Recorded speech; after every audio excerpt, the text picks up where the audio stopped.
I think about the prodigal son. The prodigal son was in a faraway place, scraping the bottom of the barrel, longing to eat what the pigs were eating. You know the story. So he decided to go back to the father's house. You know, that's always the hardest part, isn't it? To go back to the Father's house, to go back to the house of worship, to renew your faith. That's always the hardest part. Joe was a capable man. He was 6 foot 5 inches tall, but he had gentle eyes. He works a very physical job. He's a big guy. He had an accident at work. He broke his leg in 3 places. He was given pain medication after the surgery to get him through the rough nights. He took that pain medication as prescribed for 4 to 6 weeks. But during that time, he decided he had to go back to work. Financial situations just forbid him from staying home. I got to go back to work. My family needs me to go back to work. He continued to take the pain medication. After a while, he was hooked on the pain medication. Before long, he was buying it from other places because of the pain.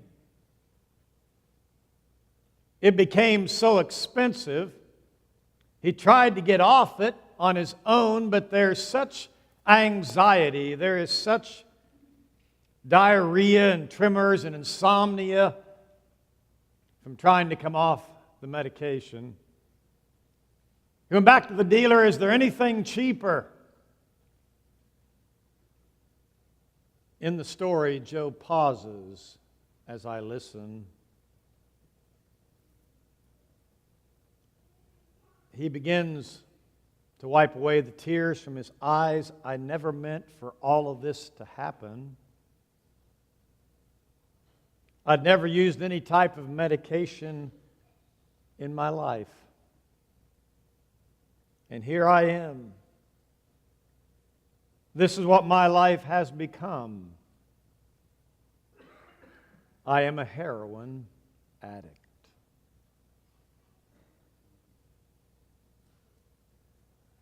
The hardest part is to decide it's time to get it right. To go back into the Father's place and get it right. The brain is constantly looking for patterns. You know that, don't you? The brain is constantly, your brain is constantly looking for patterns, patterns which bring you joy, and patterns of what causes pain in your life. When someone uses an addictive drug for a moment, and it's supposed to be just for a moment, the drug provides a shortcut to the brain's reward system. To the best of my understanding, the drug overwhelms the pleasure center of the brain with dopamine. The brain stops producing its own dopamine and craves the high it gets from being saturated and short-circuited by the drug. This biological pattern will repeat itself again and again, never satisfied for long, because the brain is always searching for the next pleasure, the next high. The more that a person continues to act upon this pattern, the more the brain begins to change permanently. It is a disease. It's not just you're not strong enough, but it's also a spiritual problem. The world doesn't recognize it, but we Christians recognize it. It's also a spiritual problem because the one who rules the earth, the Bible says, is a liar and a manipulator. John 8, verse 44. He whispers in your ear, he will solve your problems, and he disappears once you wake up and you are all alone, destitute. It's a spiritual problem, too.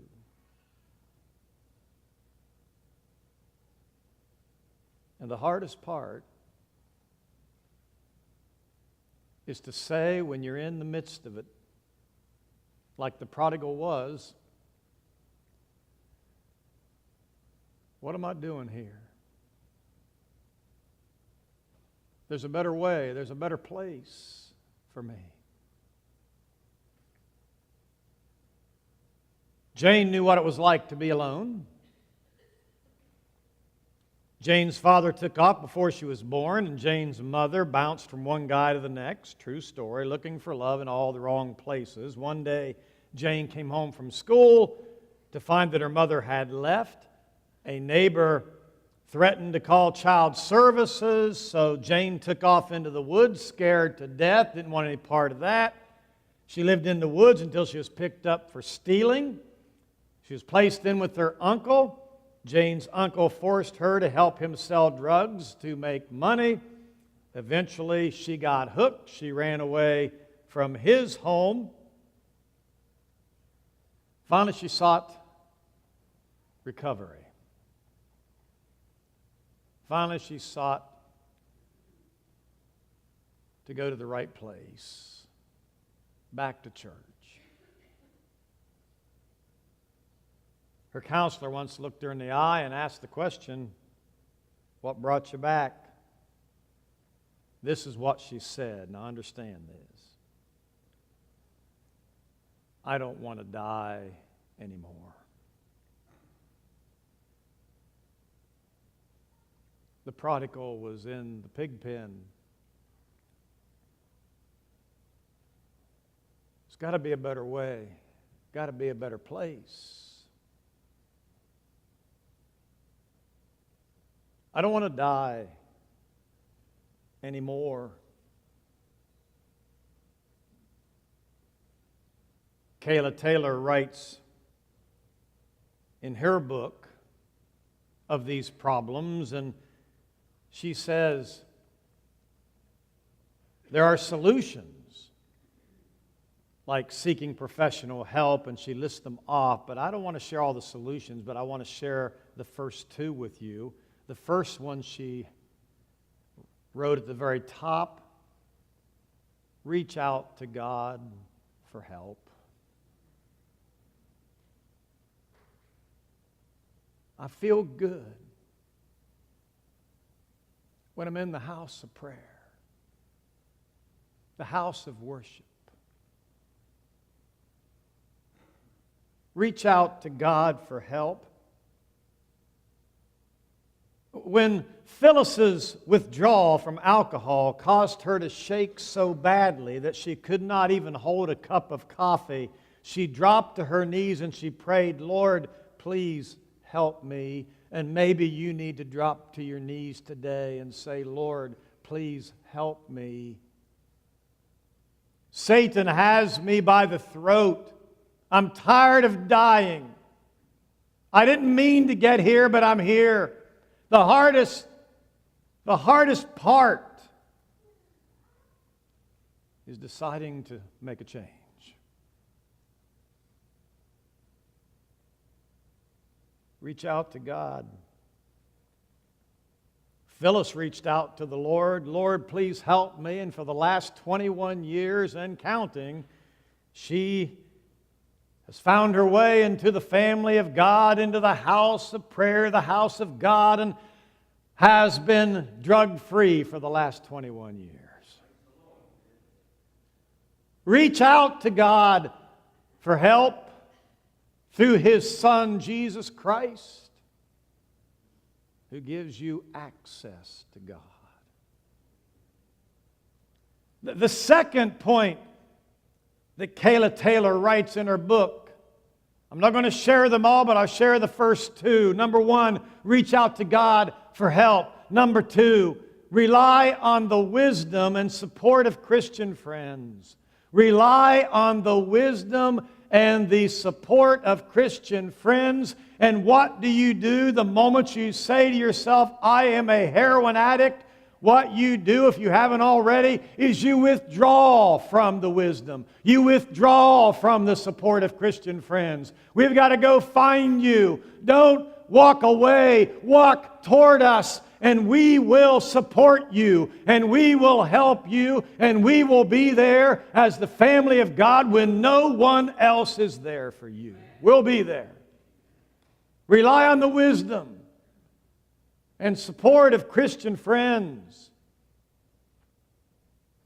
Phyllis, who the last few years has not just been a Christian but a counselor, says, when I meet a person who is struggling, the message I try to communicate is, you are not alone.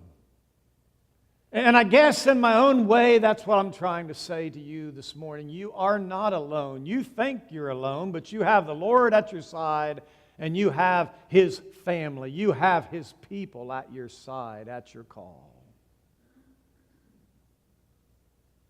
And I vow we'll be there. The world won't be. When the money runs out, they're gone. That's what the prodigal son found.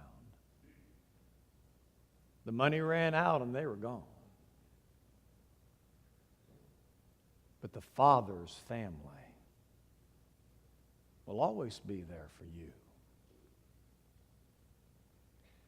I've got to share a story about my grandson. I couldn't preach a sermon and not talk about my grandkids, could I? But every time I do that, you walk up to me and you pull your wallets out, and I'm here all day looking at pictures, but I'll do it again. My grandson plays baseball and likes baseball, and he, of course, like all the other kids, you can't just go up there with a $15 bat anymore like when I was a kid. You got to have a $300 bat nowadays, and I don't know how much money people are making on these bats and balls, but it's a lot. He broke his bat. He swung and the bat broke, it cracked, and he had to use somebody else's bat for a while. 2 men from this congregation drove to Washington, PA, went to the store, bought him his bat, brought it back to the game, and handed it to Kobe and said, here is your bat. He was amazed. He was only at the time about 12 years old. His father, my son-in-law, looks at him and says, Kobe, I want you to know something. When you hit a home run, they're all cheering, but they're not going to be there for you. But your church family, they will always be there for you. He was asking, why did they do that? They'll always be there for you. It's who we are. We've been reborn. That's what's born in us. That's who we are. It's wired in now through the Spirit of the living God. It's in there. And I couldn't do anything else if I wanted to. I give to people who don't deserve to be given to. The world says, why do you keep giving to them? Sometimes Christians will say, why do you keep giving to them? And I go, I don't know. I just have to. I just have to. Reach out to God for help. Hardest thing you ever do. Rely on the wisdom and support of Christian friends. Oh, the world all laughs at us, don't they? What are you doing that for? They all laugh at us until they need help. And then, oh, they come to us then, don't they? And we want them to. We're glad they do. I feel good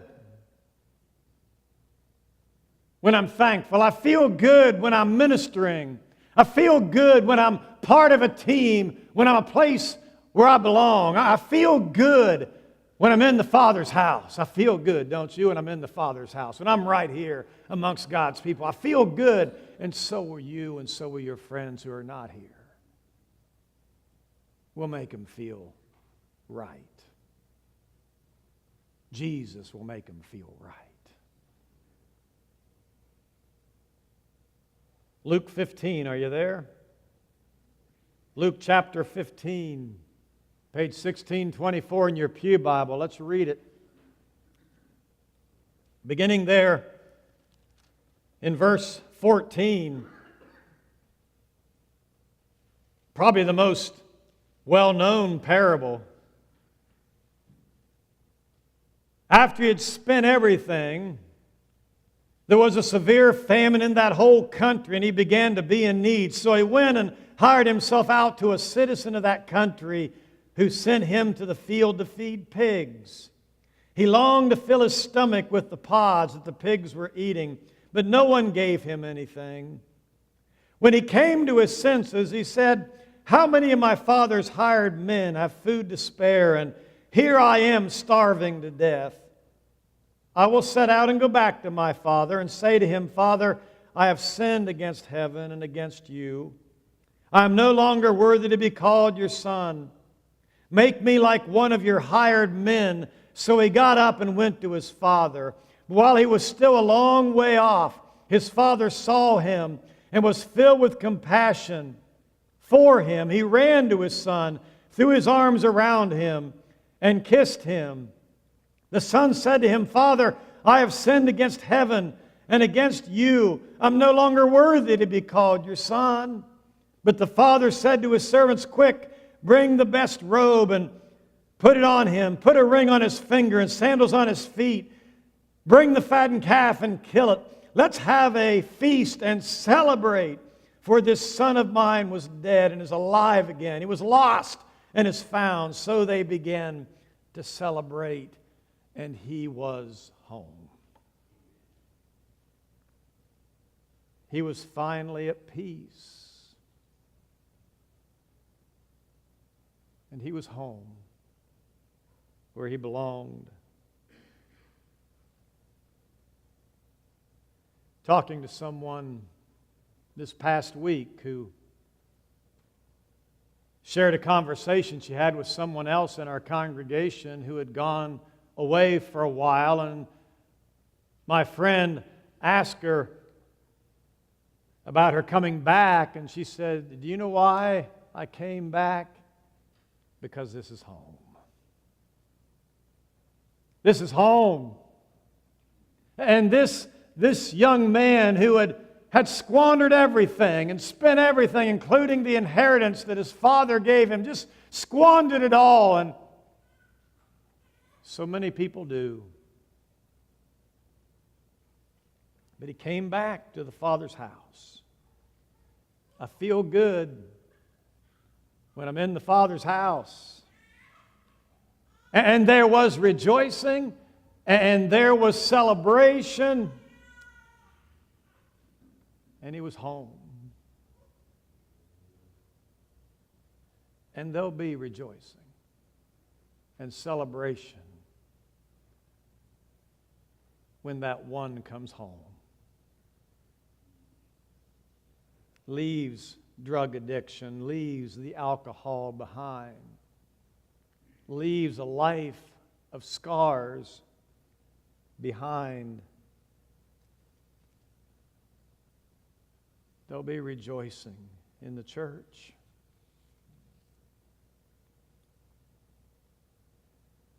Liz Higgs writes, "When I first darkened the door of a church, I was guilty of embezzlement, though no one ever found out.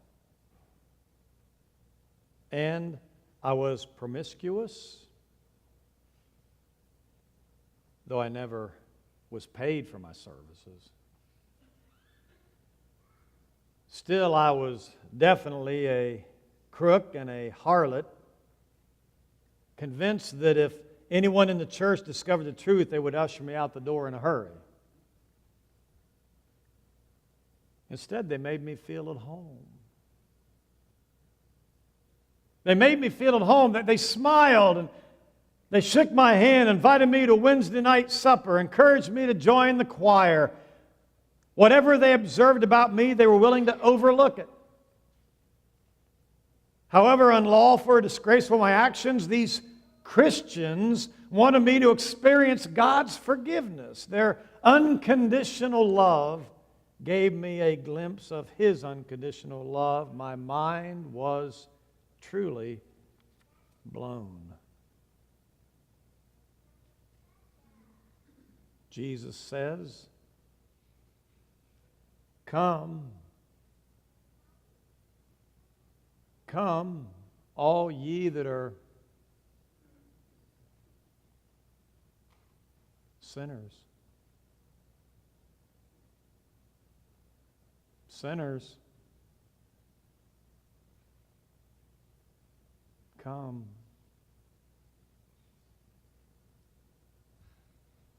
I'll give you peace in your heart and rest.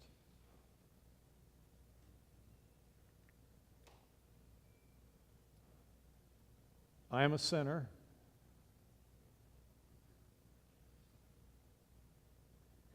But I'm God's son. And I belong here with all the other sinners experiencing the grace of a living God. We all belong here. I know you're a sinner. There's no one but sinners save one.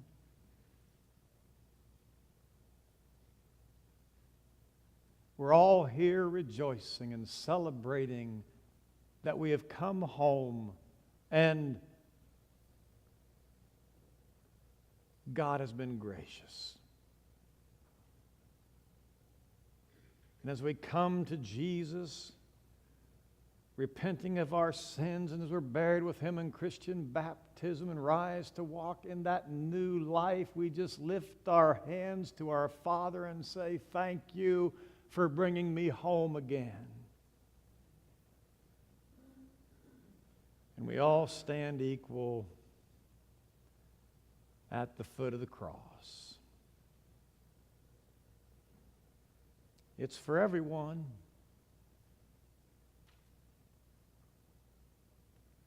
It's for everyone.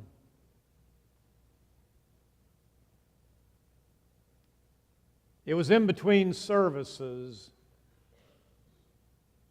that there was the usual commotion in between services, and with everybody coming and going, and that white noise that I enjoy hearing in the family of God, all the conversations creating that hum. But she was humble and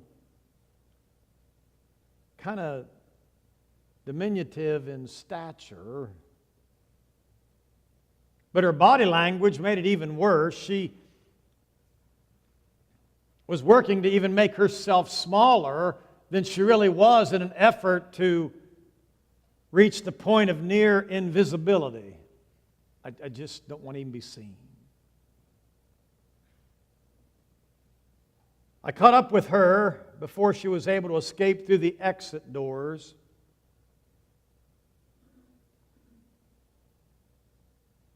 I shook her hand, but I'm 6'4", and she's so small, she kind of recoiled. But I shook her hand. She frowned a bit when I introduced myself and reluctantly looked up and spoke to me. I could tell that even though she was close to my age, she was missing almost all of her teeth. And I think she might have just been afraid to smile because of that. The short conversation was kind of difficult, especially for her, but for me a little bit. I was able to find out that her name was Susan. I kind of invited her back next week. And lo and behold, she came back the next week. But she was still committed to being invisible.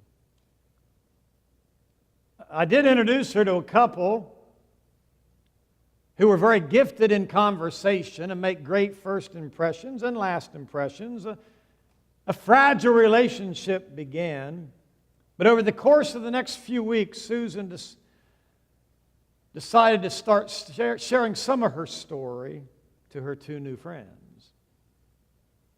She had been married and had two grown children that lived some distance away, but she was married to a man who was very abusive, and the reason she was missing her teeth is they had been knocked out. And there were scars that went beyond that. The abuse, the abandonment, the betrayal, the loneliness, just taking its toll. But those missing teeth,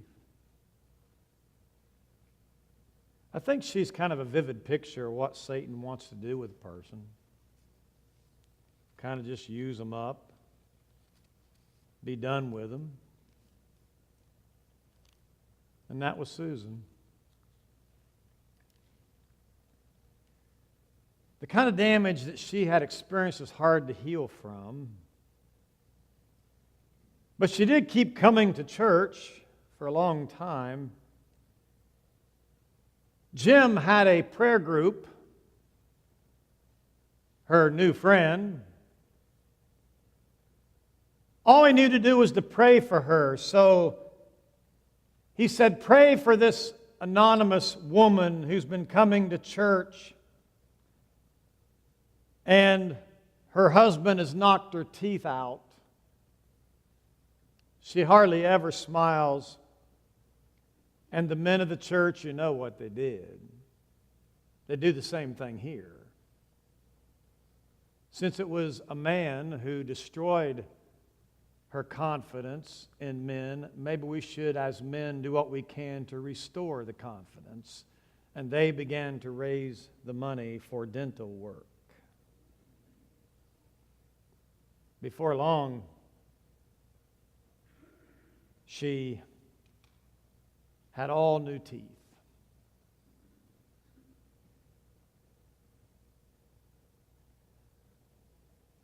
I'll never forget, writes the author, I'll never forget the day I saw Susan in the church lobby after her dental work was done. It was a sunny day, and we have 4 skylights in our lobby, but Susan's smile was brighter than all of them. I had never seen her smile until that day, and it was a smile like no other. She beamed. It wasn't just the new teeth. It wasn't just that. There was something deep inside of her that was smiling now. I asked Susan if she'd be willing to let me share her story with the congregation, and she agreed. But in the end, this invisible person, locked up in the dark recesses of her personal hell, said, I think I would like to stand up there and say thank you. She did. And she also said this at the end of her thank you. The way I see it is Jesus gave me my smile back.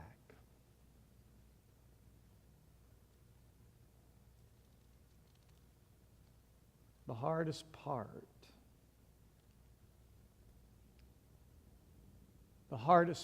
is coming back to the Father's house.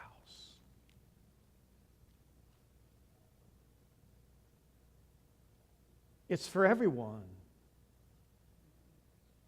This family is for you and for me. It's for everyone. It's for all sinners. It's for everyone.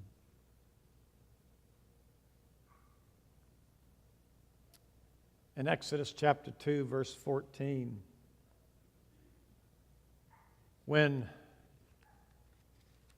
just let me read the verse to you.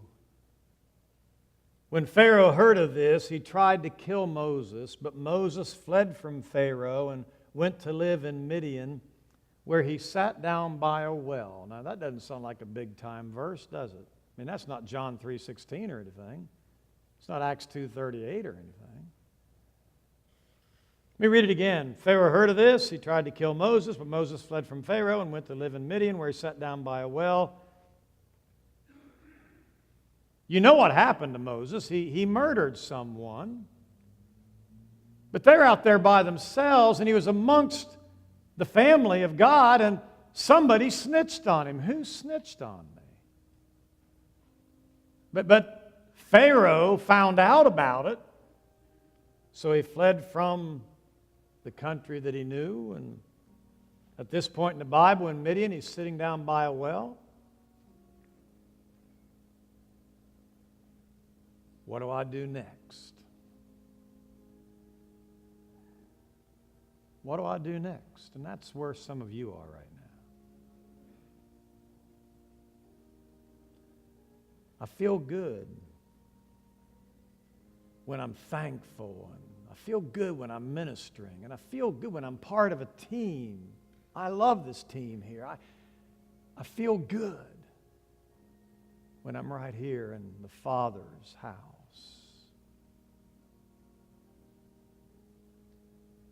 Maybe you're just sitting by the well wondering what's going to happen now. He would serve the Lord again,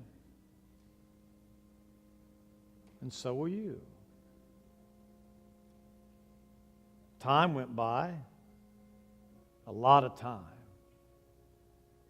But Moses would go on to become one of the greatest of God's servants after that. And so will you. Jesus says to his disciples, "Come, you who are blessed by my Father, take your inheritance, the kingdom prepared for you since the creation of the world. Come, take it. I prepared it for you since the beginning. It's for everyone."